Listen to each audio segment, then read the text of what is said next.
Hello again. Welcome to Verbling. My name is Hamish, and in this hour of Verbling, we are going to take a good look at the speaking section of the TOEFL exam. So if you need to practice your English speaking for TOEFL, or if you simply want to practice answering some everyday, ordinary questions in English at an intermediate or advanced level, come join me in this Verbling class. Excuse me one second. I'll say hello to you in a minute. There we go.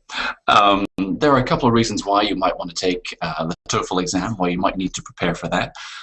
Key reason is if you want to continue your studies at an English-speaking university or school, for example, at in the United States or North America in general. There are also schools in the UK and Australia that will take a TOEFL score. So perhaps you want to, perhaps you're a student wanting to study at an English-speaking school or university, or perhaps you are also wanting to, you have your qualifications, you have your profession, and you want to do business in the United States as a pharmacist or as a professional person, for example. And in those situations as well, you may need a TOEFL score in order to work in that business or in that profession. So yes, let me take a look. Let me say hello to everybody in the classroom right now, and we're going to take a look at some question 1 questions. We're going to look at a variety of questions, as many questions as we can in this hour. So of course, I want you to get some speaking practice. I also want you to get some listening practice as well, so we can listen carefully to each other, hear the good things, hear the things that we need to work on as well, to do the best preparation we can for the TOEFL exam, and also the best preparation we can and the best practice we can in order to speak fluently, see, I can't do it myself, fluently and with calm confidence when we're asking and answering questions in English. All right, let me say hello first of all to Ida. Hello, Ida. Hello, teacher. Good morning. Good morning. How are you today? Well, I'm pretty good. I'm glad to hear it. Welcome back to class. So nice to see you. Let me say hello to Igor. Hello, Igor. Hello, how are you? I'm pretty good. How are you today? Thank you. I'm ready. You ready? Are you well? Are you happy? I'm fine. Thank you very much. All right. I'm glad to Excellent. hear it. I'm glad to, because you know, it's important for me to know these things. I'm glad to see you in class. Exactly. Thank you for joining. Thanks. Absolutely. Let me also say hello to, is it Mahu? Hello, Mahu. Hello, Hello, how are you? I'm fine. Where are you from, Mahu? I'm from Portugal. Very nice to have you in class. Thank you for joining us. Let me also say hello to Nagy. Hello, Nagy. Hello, how are you? I'm very good. How are you today? I'm fine. And Nagy, where are you from? I'm from Egypt. Egypt. Welcome to class. Good to see you here on Verbling. Thanks. Let me say hello to Nihan. Hello, Nihan. Hi, teacher. Welcome. How are you? I'm very well. Welcome back to class. How are you today? Thank you. I'm doing great. Actually, I'm working right now. Even better. Even better. Working and verbling at the same time. It's a good combination, I think. Yeah. Very nice to have you in work class. together. Right. That's what we should do. We should do. Well, I mean, and of course, learning English it's hard work as well. So I'll try not to make this too exhausting today. But Nihan, so good to see you in class. Thank you. Let me say hello to Rami. Hello, Rami.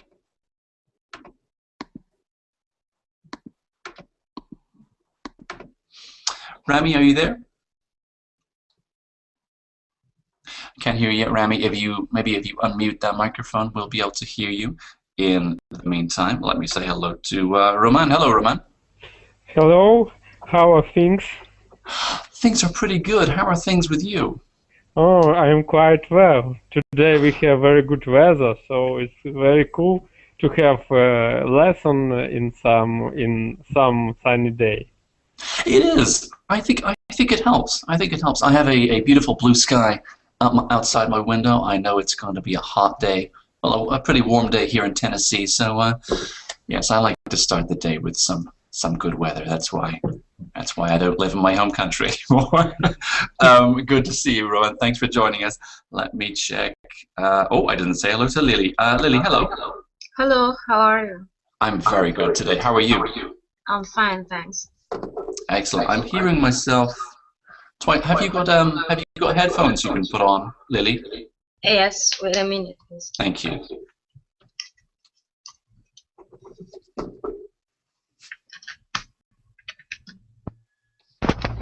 Here we go. All right, let's see. Oh yes, that's much better. Thank you for doing that, Lily. Welcome to class. My goodness, if I hear myself the second time, I'm terrified. Let me. Hey, I think we're mostly here. So let me start this class off properly for everybody. The first thing I want to do is, hey, let's put a couple of links in the verbal link chat so that we've got some good information there if we need further information about when, where, how, what, and why to take the TOEFL exam. The best thing to do is to go to the official TOEFL website. ETS is the organization that runs and manages the TOEFL exam. If you check that website out, you will get the most authoritative, most honest, most trustworthy information about the TOEFL exam, as well as some just really good advice in terms of how to prepare and how best to improve your English as well for the exam. So some really good stuff on there, and some really good free stuff as well on that ETS TOEFL website. I think that'll. Okay, I am going to put an example question in our chat box just to give you an idea of the size of the question we're talking about for question 1 in the speaking section. These are very small questions. They are very everyday questions. You don't need to be an expert in anything other than yourself to answer these questions. Okay, so here's just an example. Let me put that in the box, make sure my chat box is working. Ah, beautifully, yes. Ida, could you read that question out for us, please? Yes. Who would you like to go on a trip abroad with? Describe this person and say why he or she will be a good travel companion for you. Very nice. Thank you for reading that. It says abroad. What does abroad mean? In other country. Absolutely right. Okay, so often it can mean traveling across the water. Where I come from in the UK, you really have to go abroad to go anywhere. But it can also really just mean traveling outside of your own country. Absolutely right. So there's an example question. Can anyone tell me how much time do we get to prepare our answers with a question like this? I think we don't have time for preparing because it's quite easy question. It is. Well, I hope it's an everyday kind of question, a question where we think, well, I know my answer. I just need to say it in English. In the TOEFL exam, they will give you 15. That's 15 seconds to prepare. So not long at all, but enough time, I hope, to choose your answer and to think of some examples to give you a head start, if you like, in answering it. So let me put that down so we all get it, right? 15. There we go. 15 seconds to prepare your answer. Now, I think to myself, well, how much time do I get to give my answer? Does anyone know how much time we have to speak when we give our answer? It's up to 1 minute. It's almost a minute, 45 seconds for question 1, okay? So not much time at all, really. Okay, there we go. So 15. So a question like that, and all the questions that we're going to practice today, 15 seconds to prepare, 45 seconds to speak, okay? And in the TOEFL exam, we need to be very strict with ourselves when we're there's my phone right there, with our stopwatch, with our timing, when we're preparing answers, when we're practicing for this exam, because anything you say after 45 seconds, it's gone, okay? The recording stops and no one is ever going to hear that. So as much as we can, and I encourage you, if you want to prepare and practice for an exam like this, be strict, be careful with that timing, because anything after 45 seconds, it's gone. So as much as we can, we must try and you know, make sure that our answer fits in to 45 seconds. The TOEFL people would say, if we brought them in here right now and said, well, how much can you say in 45 seconds? They would probably say, well, maybe 6, 7, 8 things. So not very much, right? The most important thing with a question like this is to give a direct answer and then explain your answer. Okay, so you've got a what, as in, you know, what's the answer to the question, and then, well, why? Why is this your answer? So in 45 seconds, not much time, makes it quite difficult, but give as much detail, as much explanation, as much description as you can, and all in English, right? Okay, so let's practice. I want to give, you know, as we go through this, I want to do this as many questions as we can. I want to give each of you a different question as well, okay? Because if we have more than 15 seconds to prepare, it's not a real practice. So let me take a look, and I'm going to get the question. Each one of these, I'm going to put in the verbally chat box. I'm going to read the question out, and you're going to read it for yourself on the screen, okay? So just like it will be in the TOEFL exam, because you will hear it in your earphones, and you'll see it on the screen as well.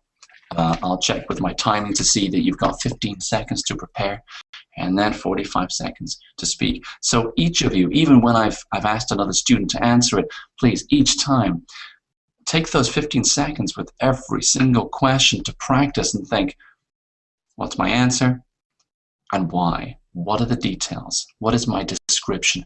That's some really good practice. And then, of course, practice those listening skills to hear the student in class give their answer and think to yourself, ah, yes, maybe those are some good examples for me. Maybe that's some good vocabulary I could use myself in an answer like that, okay? So there we go. I think I've got my first question ready. Now, let me say hello again to Ida, who was first in class today. Ida, are you ready to practice with us? Yes, I'm ready, teacher. All right, excellent. So 15 seconds to prepare, 45 seconds to speak. Please, everybody take a look at this question, but I'll be asking Ida to give me her answer. Here we go. Here's the question. I'll read it out and put it in the chat box. What is your favorite place to visit on weekends? Describe it and explain why it is your favorite place to go. Ida, you have 15 seconds to prepare your answer. Your 15 seconds begin now.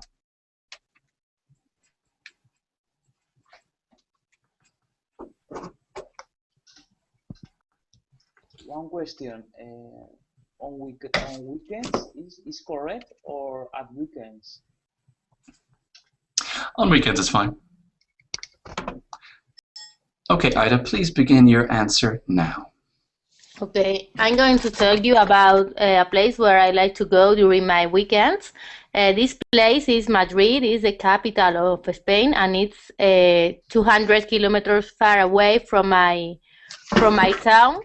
And the reason why I like go there is because mainly all my friends are working in Madrid, so it's I like to stay with them, because during the week I can chat with them or go out to have a beer or whatever.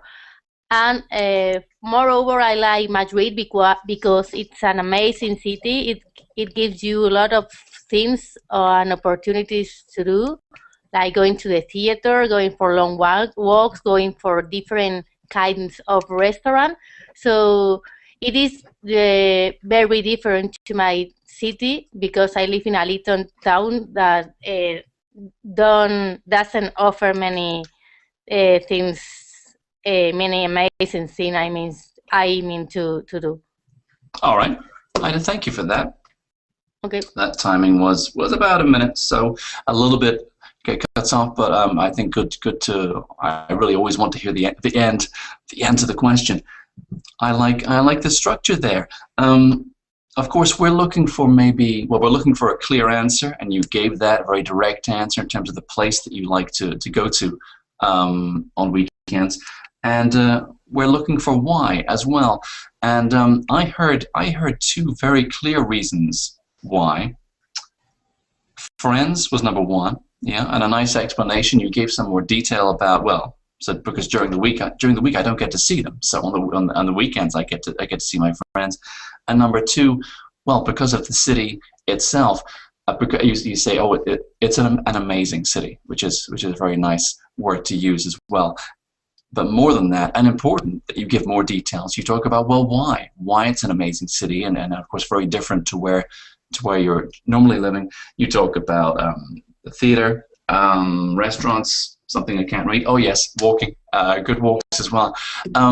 So it had a very clear structure. For your second example, you said moreover. Very nice. You moreover to say, oh well, here's another reason why. Here's another reason why I love spending my weekends in this city. So it was you were working hard to get everything within those 45 seconds. Very nice, some nice details, some nice examples, and most important of all, you answer the question and give it a clear structure. It's like, well, here's my answer, here's reason one, here's reason two, and some examples. So a very nice example. The question itself, a very nice example for everyone else here in class today. Ida, thank you so much for practicing with us. Mahu, you made an interesting question about the grammar of the question. What is your favorite place to visit on weekends? We can say, in American English, we would absolutely say on weekends. In British English, we would say at the weekend, and the meaning of that question would be the same. You know, what's your favorite place to go to at the weekend, on weekends? We're talking about a thing that we regularly do, not necessarily always, but yeah, British English at the weekend, American English on weekends, same thing. And with the TOEFL exam, the material is going to be in American English. There are some British schools and universities that will take a TOEFL score, as far as I know. But most of the materials, and the listening material, the reading material, the spelling is going to be American English. The language you'll hear is going to be American English most of the time.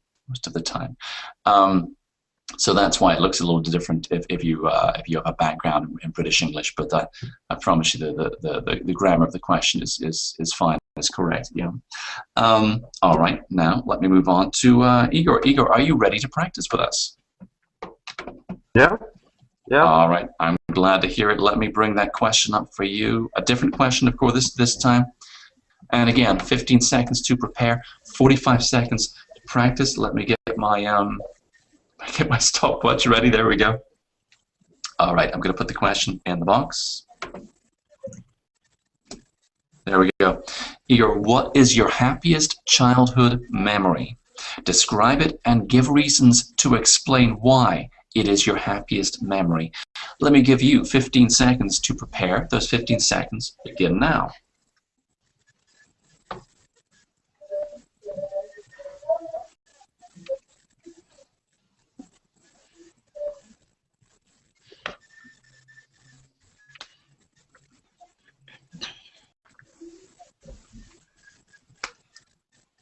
Okay, Igor, please begin your answer now. My favorite childhood memory is when I the first time went to a boxing class. I went in for boxing when I was a child, and I remember this feeling when I smelled the smell of the sweat in the box in the boxing hall.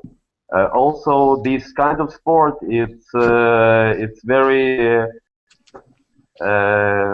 in the one side it's very dangerous, but on the other side, this kind of sport is very exciting because you have to fight, to struggle with your rival. So it was one of the best time in my life when I decided to go in for boxing. Okay, thank you for that answer. That's very interesting. answer. I don't think I've ever heard anyone talk about a boxing match, boxing lesson to answer that question. Now, tell me what age were you when you had this boxing class? I was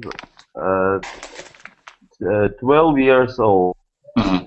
Okay, and that would be a good detail to give us. I mean, we know you'll be a childhood. The question is about a childhood memory. And my apologies if I didn't hear the age. But really, a good idea either to give the age, or of course you could give the year, or even just the period of your life in terms of where you were at school, things like that. Just to give that extra bit of to make it even clearer in terms of where you were when this happened, because if we say we were 5 or 15, that gives us a very different picture of how this felt, of how this looked. I really love your details about the smell of the place, and that's something that students don't often talk about when they talk about memories, and yet of course it's a very important, very evocative part of the description to talk about the smells and the scents. And yes, I bet a boxing class did have some interesting smells in that place. I like that. And you talk about, of course, you talk about that struggle, the danger, and the excitement as well of fighting with someone. Now, I want to check the pronunciation with you on one word, please. Okay, I'm putting that word in the box. Rival. Mm-hmm. Yeah, it's a little different, isn't it? No. Let's see. Mm-hmm. So instead of an E sound, we've got a rival. We could spend all day on it, couldn't we? There we go. We have an I sound. Okay, so it's good to hit the start of it. Rival. Okay. Yeah, and I know Okay. a lot of the time the spelling in English doesn't help at all when it comes to pronunciation.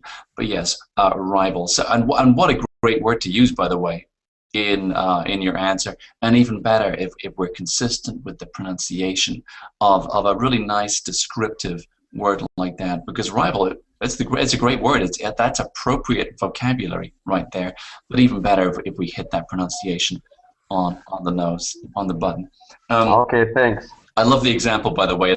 A very nice story to talk about, and I know if you have an opportunity to practice a question like that again, you'll be able to create an even clearer description and make it a very nice picture for that examiner to hear. So No doubt.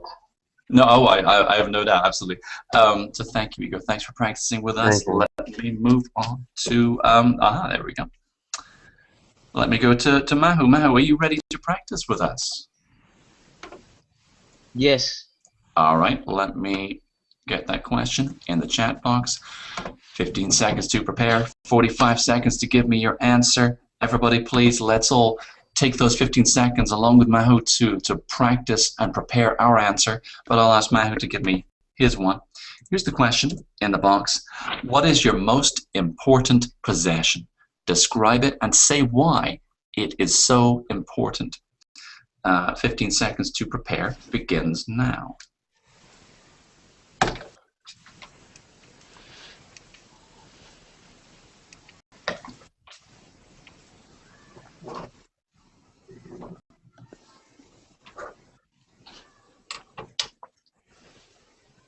Oh, we lost him. Yeah. Okay, I'm going to leave that question. Well, let's see. Okay. Well, while we're here, does it? I hope you were all thinking of a possession, of something you might choose. Everybody, please tell me what possessions, what possessions were you thinking about with that answer? Excuse me, but home. I can see a link for your question. Did you post it? Yeah, it went into the Verbling chat box. Roman, I hope you have that open so that you can see. There's lots of chat going on at the moment. But yes, it's in the Verbling chat box, which is different from the Google one. This is the special Verbling chat. If you can't read that, Roman, for your practice, we'll find I'll read it out for you. Okay, so don't worry about that. But yes, it was about the most important possession. I'm sorry. Can you tell me your possessions again? What sort of things were you thinking about? I just think my home.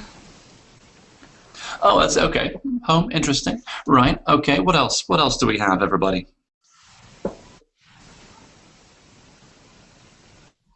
when we are talking about possession, Mm. we think about something feasible. But sometimes possession may be some invisible, like for example, knowledges or professional certificates, Mm-hmm. or experience or Mm-hmm. feelings. And sometimes psychologists say that we have to invest not in the property, rather in excitement. We remember our excitements for a long time, but we Mm-hmm. don't remember what shirt we bought a week ago. I remember my shirts very well, but I think your point is absolutely is very fair and very true. So yes, we can talk. But Yeah.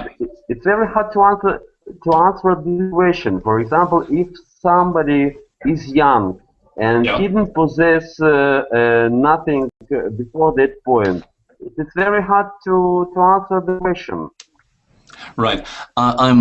If we look at the context of the TOEFL exam, I mean, I take your point about the things that we can possess. Sometimes it has a physical property. Sometimes it doesn't. Sometimes they are intangible, so we can't touch it.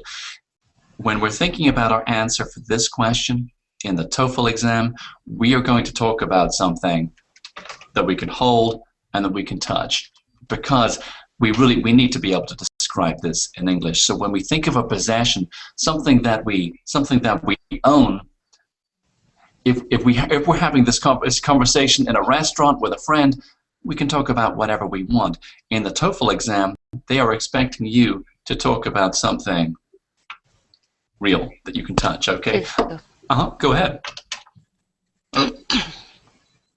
Okay, so that could be, well, it could be all sorts of things. It could be a piece of jewelry. It could be a book. It could be a car. It could be a laptop. It could be something very small. It could be a pebble, a stone you found on the beach. It's up to you.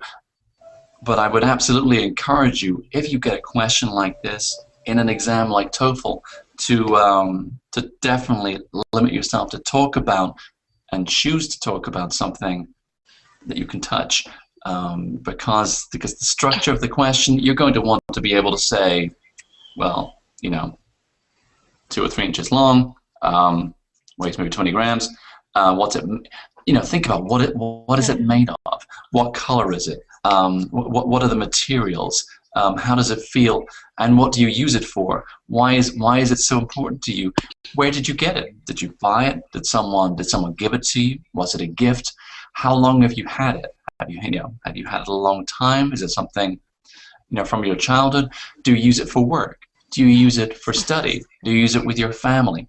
So there are a lot of questions that we can ask ourselves, a lot of the things we can prepare to talk about, and I would absolutely make sure that you have a good answer prepared for a question like this. It's quite common to have this question in the TOEFL exam. All the questions that we practice with are TOEFL questions, so they might come up. But I would stick to something tangible that you can touch and that you can say, well, this is something I own. This is something I have acquired, or something that has been given to me. And that's going to help. That's really going to help that answer, because in TOEFL. I got it. Okay, Yeah. cool, bananas. All right. Well, let's move on, and let's move on to.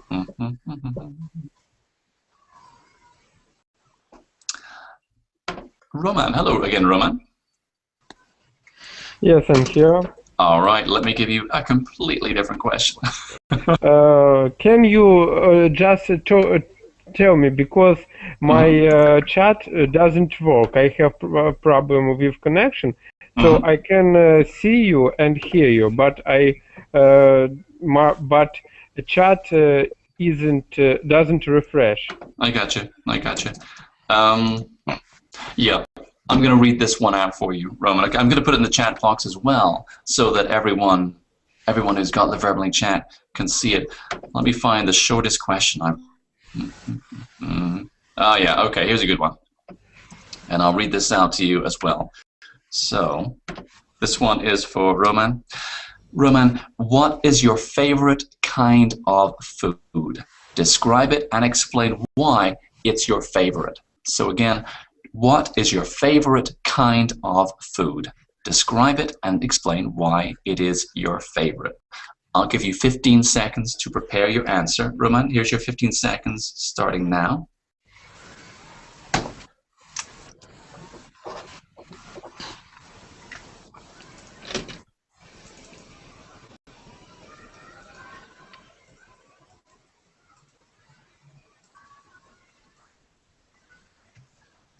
Okay, Roman, please begin your answer now.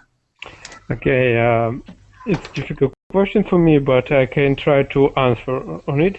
I think my favorite type of food, that Italian people called prosciutto and Spanish people called jamón. I tried it first time when I was in Italy, and then a year after I tried it in Spain. It's very delicious food, meat. It's very delicious meat, and I think it's a quite healthy meal because with meat only dried, and it doesn't prepare for special. It doesn't prepare with oil, for example, and I think it's very tasty things and quite interesting to eat it with different salads of with Spanish cheese and white wine. All right, Roman, thank you very much. Well, I know that you've got all the details, all the information you need to answer this question very nicely in the TOEFL exam. We just need to take some more practice so we can squeeze all that information in to about 45 seconds. You've got two pretty clear reasons there about why this Italian ham, if you like, is your favorite food, and we've got the reasons around its taste, its delicious taste, and also reasons around it's a relatively healthy thing to eat in terms of what it is, the way it's prepared, and you give some really nice details at the end about, well, and here's what you can do with it, and you can have it with a salad and things like that. I also really like the details at the beginning where you talk about, well, I was in Italy when I tried this. So to give a background of when you first had this food, that's a really nice thing to do. So you've got, well, here's how I know about it, here's how I tried it, here's 2 or 3 reasons why I like it, and then at the end, and here's how you can eat it.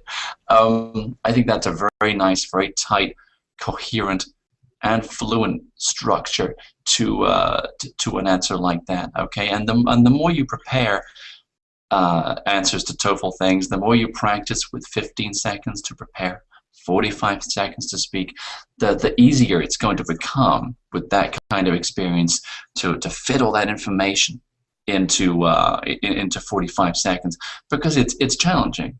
It's difficult to do that. It would be difficult even in our native languages to do that. Just 15 seconds, bang, go. So I really like the information, and I mean, you said at the start, Roman, that this was a difficult question, but it wasn't a difficult one for you in the end to talk about, not at all. So yeah, I really like the details there. I thought an interesting and a good example for us here in class. So thanks for practicing with us. That was a good one. Thank you very much. But it was a difficult question because I don't remember my favorite foods.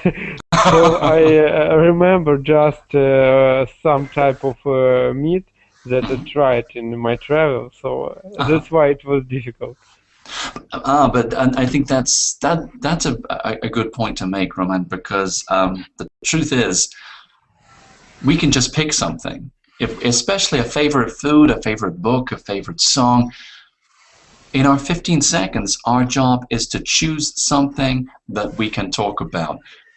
And that's what you did, okay? So, you know, if say you take this exam and then you're on the bus or in the car going back home and thinking, oh well, that wasn't really my favorite, I suppose.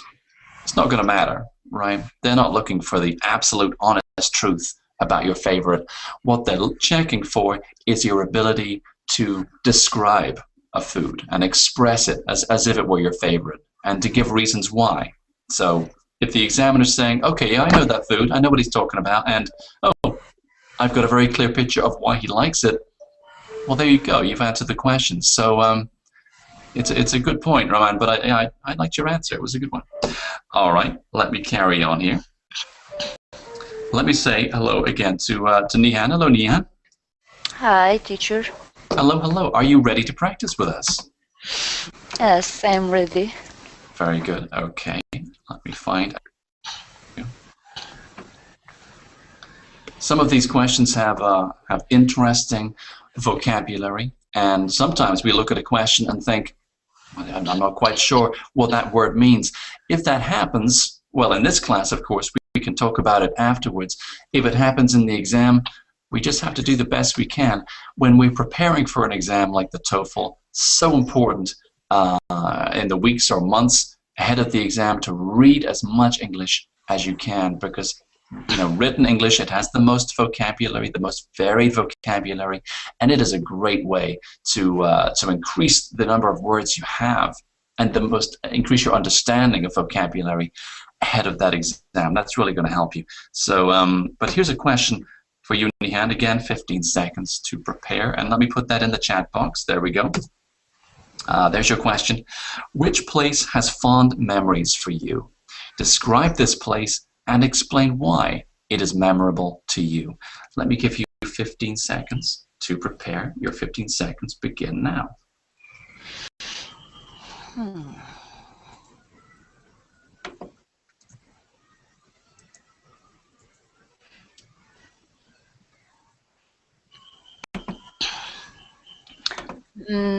I'm ready. Okay, 5, 4, 3, 2, 1. Nihan, please go ahead. It's the place where my grandmother lived was very special place for me, but the place is not there anymore. It's Venus. Some new places, some new apartment built it from there, but it was very charmful and very cute home my grandma lives. It has a big garden, and we could play with my brother at that garden, and my grandmother prepares some delicious foods and just called us when we are tired, and we ate her delicious, tasteful meals. She wasn't alive anymore. We lost her 2 years ago, and the place is then sold, and some guys put an apartment of that place. I just saw the place last weekend at the Mother's Day, and I feel a little sad. The place was very, very cute. In that years, it was, the old places are not exist anymore. With a big garden and with so many flowers, so many plants that the old people grow them, and that's all, I think. Okay, Nihan, thank you for that answer. I think that's another really nice example where, when we think about the question, oh yes, we have some good things to choose from, and that example you give, that's in terms of a home, where your grandmother stayed, and your experience experiences as a younger person, you know, spending time there, that's something that, of course, a lot of people can understand, and a lot of people would be sensitive to and think, oh, yes, I know exactly how that was. Or maybe they would be thinking, oh, I wish I had something as good as that as a child. So it's a very evocative and a very clear thing to talk about. So that's very nice. And again, I think with these question one questions, the difficult part is not necessarily choosing what to talk about. The difficult part is fitting all these ideas into 45 seconds. So Nihan, you have a lot of good details there, a lot of interesting stuff. And first of all, you give a description of the place, and of course you say, well, you know, who did it belong to, and you also talked about why you have these fond memories, and that was about, of course, the way, you know, your grandmother treated you, the food, and the games, and the garden, and the flowers, and all that good stuff, and these are great things to talk about in an answer like this. And you also talk, of course, at the end about how the property isn't there anymore, and your grandmother isn't there anymore either, and that can form part of your question. The most important thing you need to hit when you're answering, when you're in these 45 seconds, is why you were so fond, why these memories are so good for you, and you do that. It takes longer than 45 seconds. So if you want to practice this question again, if you want to think about it outside of class, either by yourself or with a friend, and practice a question like this, such a good idea, especially for the TOEFL exam, to be strict with that timing the next time and think, okay, well, I have all this good stuff to talk about. My goodness, I mean, you have some wonderful details and wonderfully clear description as well. So the challenge now is to squeeze that into 45 seconds, because anything you say after 45, it goes. But you have a great, potentially a really solid answer to give to this question. A very nice, very clear details, wonderful examples, and it's such a direct answer as well, because a lot of people will either be very sympathetic and say, oh, that's exactly how I felt as well, or they'll say, oh, I wish I had something like that, you know, when I was younger. So a very nice answer, Nihan. Thank you for that example. All right. Oh, I forgot to say, you talked about a couple of words. Sorry, there was you talked about tasteful food. If we can talk about tasty food, absolutely, and we can talk about tasteful decoration, for example. But if it's food, it's of course delicious or wonderful or scrumptious or tasty for the food. You talked about charmful. We would say charming. Charming would be the most natural way. Yeah, to use a charm description, absolutely. But so many good words. I was hearing so many great adjectives in your answers, so that's why I was trying to take some notes while you were talking. So thank you. Nihan, thank you so much for that answer. Very nice indeed. Let me go to actually say hello for the first time to Lily. Hello, Lily. Hello. Hello there. How are you today? I'm good, thank you. Excellent. I would love to practice with you. Are you ready to practice with us? Yes, sir, of course. All right, very good. Let me find a good question for you. Yes, there we go.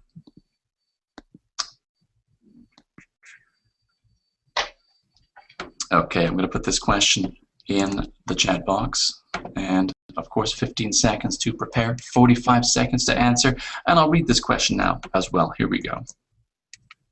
And please, everybody, take a look at this along with Lily. All right, there's your question, Lily. Talk about something you and your family enjoy doing together. Describe it and explain why you all enjoy it. You have 15 seconds to prepare. Your 15 seconds begin right now. Okay.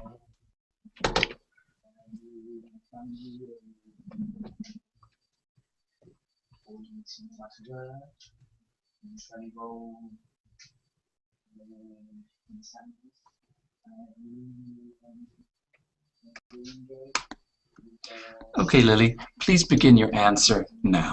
Okay. something that my family and I enjoy doing together is singing together,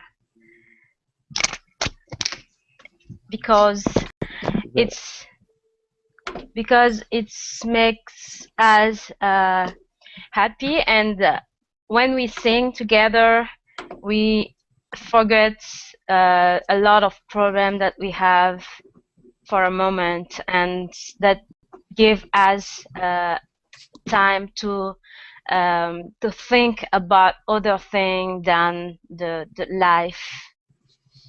And yeah, and we can at the same time we can talk each other and explain what's going on in life, and it's a good moment for us. Every weekend we have this moment, and I really like this. Yeah. Okay, Lily, thank you for that answer. A great thing to choose, by the way, to talk about music or singing. I think that's a great example. You mentioned at the end of your answer, you say, "Oh, this is something we can do every weekend." I would encourage you to put that right at the start, to give just a little description of well, first of all, of course, we say, well, singing. That's the thing we like to do together. Yeah. Let's give a little detail of when, and is this something we do at home? Is it something we do somewhere else? So good to give that little bit of detail, and then get into why it's such a good activity for your family. And of course, you give one really big reason, which is, well, it makes us feel good and makes us happier. And as you say, it helps us not focus on problems and feel more positive. And I mean, this is, of course, anyone, if you say that to anyone, they'll understand. They'll think, of course, yes, music and singing, my goodness, that's a fantastic way to feel good and to feel positive. And if you can do that with your family, that's really fantastic. So can you describe, Lily, what kind of song, what kind of thing do you like to sing as a family? What kind of music is it? It's usually it's a music about classic music, because we do it sometime just at home. Sometime we went outside, for example, in a special place in the forest or in a park, and play sing with a guitar and something like this. Mm-hmm. Yeah, all family. My brothers can play guitar, and mm-hmm. yeah, something like this. It's always classic music, and everybody can sing something like this. Mm-hmm. Okay, and tell me, when you're, I mean, how do you know these songs? Do you know them because your family teaches you these songs? Do you, I mean, is this something that yeah, yeah, most of the song is the song that our parents taught us before. Mm-hmm. Yeah. And that's a oh, not the camera, thanks everybody. That I think, again, just little details like this that can be great. Of course, it's only 45 seconds. I'm not trying to get you to fit everything in the world into your answer, but that helps us, gives us a clear idea of the kind of thing you're doing. So I know, Lily, that, again, it's not going to be Mahu, not the camera. You got to turn that thing off, okay? Lily, it's great that the details you can give, the better a picture you can give the examiner in TOEFL of what this looks like. So if you're singing at home, or as you say, in the forest, and especially, my goodness, you talk about your brothers, other people playing guitars. It really helps us see and imagine what it's like with your family when you're singing. So these are great details to give, and then of course to give the details you already gave in your practice about why this is such an enjoyable activity for you and your family to do. So I know you have all those details, and of course, if you practice this question again, you can practice sort of fitting those points and making sure you give everything you can in those 45 seconds, because the examiner is listening for a direct answer, which you absolutely gave, and as many details and examples as you can give to paint a clear picture for the examiner as well. But a really great choice, and an interesting story as well, which helps in the exam, by the way. But it's interesting. So very nice. Thank you for that one. Thank you. Let me go back now to Ida. Ida, are you ready for a second practice with us? Yes, teacher. All right, here we go. Let me find the next question. Yes, good question. Okay. Again, going in the chat box, 15 seconds to prepare, 45 seconds to give your answer. Ida, here's your question. Okay.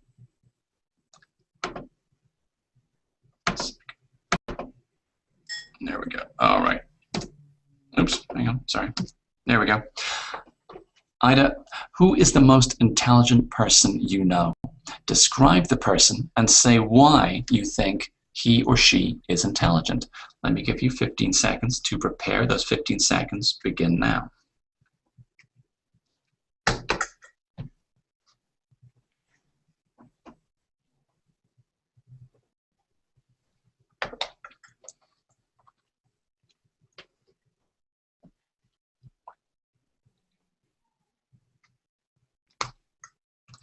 Okay, Ida, please begin your answer now. Okay, the most intelligent people I know, it's my older brother, because two reasons. The first of it is that he managed to pass a very difficult exam in order to be a key worker, and he just studied for 2 months, and so it was awesome because he struggled very much for that 2 months, but it was a difficult exam that most of the people spend at least 1 or 2 years to prepare it. And the second reason for me is because my brother always has success in all things that he has proposed, not just in exams. I mean, in all things in real life. So I admire him very much, because he doesn't mind to struggle or to strive, making great effort just to manage to achieve all things he like in life. Okay. Ida, thank you for that. Ida, first of all, Ida, tell me that question. I mean, we've heard a lot of examples now, a lot of different questions. That one for you, is it more difficult, less difficult? What do you think? Well, it's more difficult than other ones, because I don't. At first glance, I don't know who I'm going to talk about. So I spend most of those 15 seconds trying to look for a person. So, yeah. And that makes it very difficult, doesn't it? And, and I understand that completely. And something that we can do to make that easier is simply to practice. And the more practice we do with a wide variety of questions. Excuse me 1 second. Who's taking photos? Yeah, that's Mahu, I'm afraid. The more practice we get with a wide variety of questions, the quicker we're going to get, the easier it is for us to choose the answer we're going to give. And as you say, spend as much of those 15 seconds as possible thinking, okay, well, what's my description? What are my examples? So yes, if we take too much time in those 15 seconds, it's hard for us absolutely to it's hard for us to sorry, let me take a note of that name on here. Nahu. Okay, got it.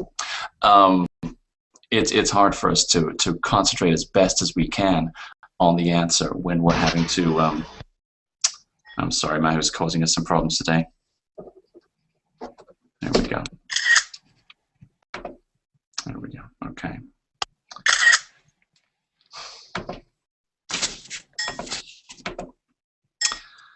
Okay, I'll do my best while he's disturbing us. I hope that doesn't go on for too long.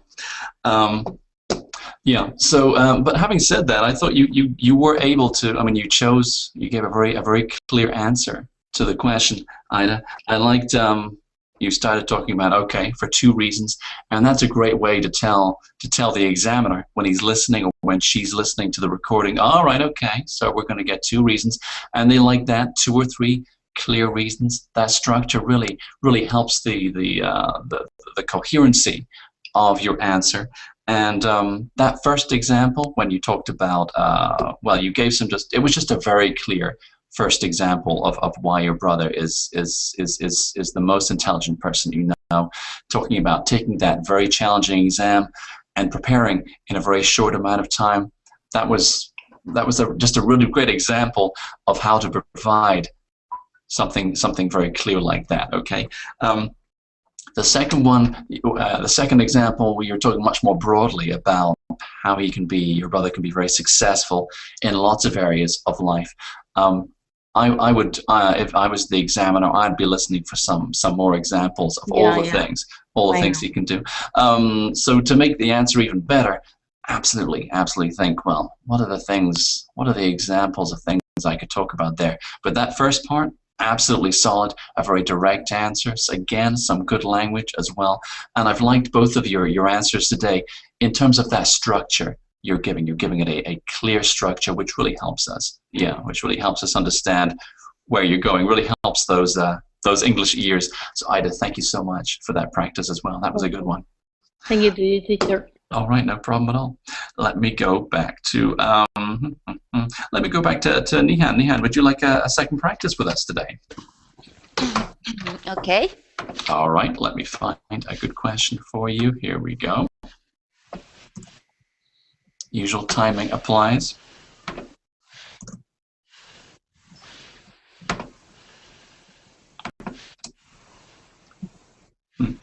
Okay, Nihan, your question, where would you most like to live? Describe this place and explain why you would like to live there.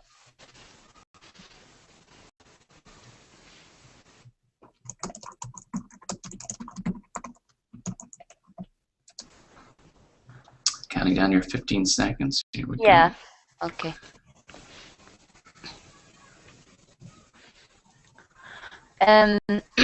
Actually, we have a garden, a big garden, with full of cherry trees. I would like to live there when I will be a retainer. When I retained, I would like to live there. I would like to build a big and comfortable house at that place. That I wouldn't need anything in the city. I'm just living in the city, in a central place, and it's very noisy. The air pollution is not very well. In the future, I hope to live in that place because the air is very pure. The life conditions are very healthy. I would like to plant some vegetables, healthy vegetables at that place, and I guess it will be good for me for a healthy old age. My dream, okay. No, I wanted to just because of the timing there. But an interesting answer. You were working very hard, Nihan, to give that description of the place that you would like to live, and again, like the first time, some very nice details and some nice vocabulary as well, in terms of when you talk about the noise levels and you talk about the air pollution, things like that. And I like that phrase. I hope to. I think I hope to is a great way to talk about dreams and aspirations and ambition, things like that. Things where we think to ourselves, well, I don't know if this is 100% going to happen, but I want it to happen. This is something I'm going to try and make happen. So yeah, some nice details in your answer, and yes, you're working hard to make this place as clear as possible. First of all, what kind of place is it? But also, well, why? Why is that the best place for you? And those are absolutely the two things that we need to be addressing in an answer like this. It's like, well, what's it like, and why do I want to be there? Absolutely. So that was really good work. Thank you for giving that kind of answer. That was, again, a nice example for our class. Thank you for that. Thank you, teacher. All right, no problem at all. Hey, we are out of time. I want to finish by putting my Facebook page in the chat box. Please follow me on Facebook. You can check my schedule. I'm going to be running TOEFL speaking classes all week here on Verbling, so you can check that schedule and perhaps come back and have another class with me, have some more practice. Okay. Thanks, guys, guys and ladies, for your practice today. Some very interesting answers, lots of good details and examples today. Thank you so much. I will see you again soon. Okay. Thanks a lot. Thank you for the class. All right. Bye-bye.